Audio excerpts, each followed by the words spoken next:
Good morning, STEM students. Thank you so much for sharing your fun about me fact. We are going to dive in to our first STEM activity of our second grade unit.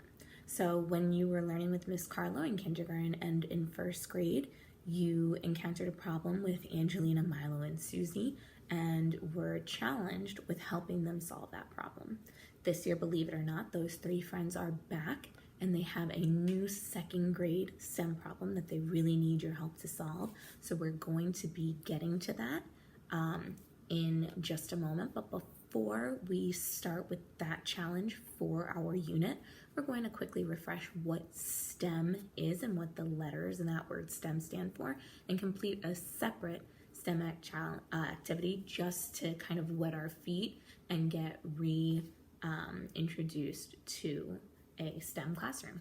So we know from our learning with Miss Carlo in kindergarten and first grade STEM that STEM stands for science, technology, engineering, and mathematics. And each of these disciplines are subjects that we've encountered in school.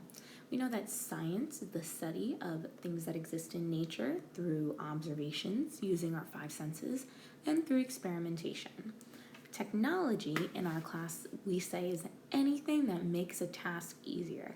So while we typically think about electronics like our computers and our tablets and our phones, technology can be anything that helps us make a job more seamless. So scissors, for example, help make cutting much easier for me. So that would be an example of technology. And the E, engineering, is the planning and the designing of buildings and of structures, and the planning and designing to fix pre-existing buildings and structures and things. And then we say math is the study of numbers. So whenever we're using numbers, we're in a math discipline. In our classroom, we're going to combine science with technology, with engineering and math. So we're going to be scientists, technicians, engineers, and mathematicians, and use all of these areas to help us solve a challenge.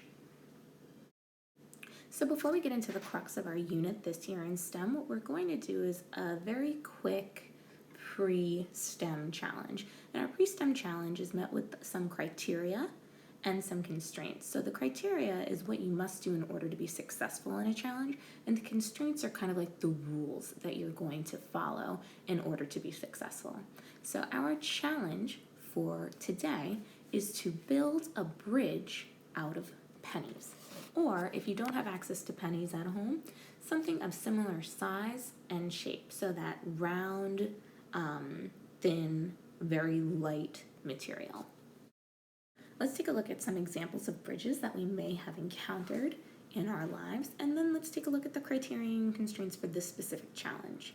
Your criteria is that your bridge needs to be at least 1 inch wide and 1 inch tall and stand for at least 10 seconds on its own. So you have to step away from it for 10 seconds and see if your bridge can stand on its own. Take a ruler to measure how tall and wide that bridge is.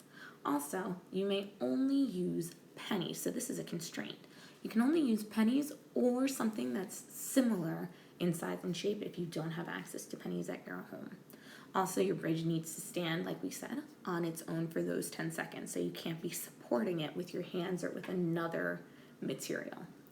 This is your first challenge before we dive into our unit's problem.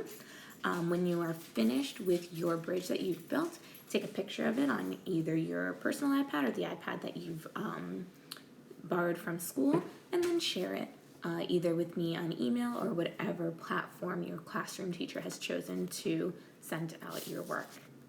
Enjoy!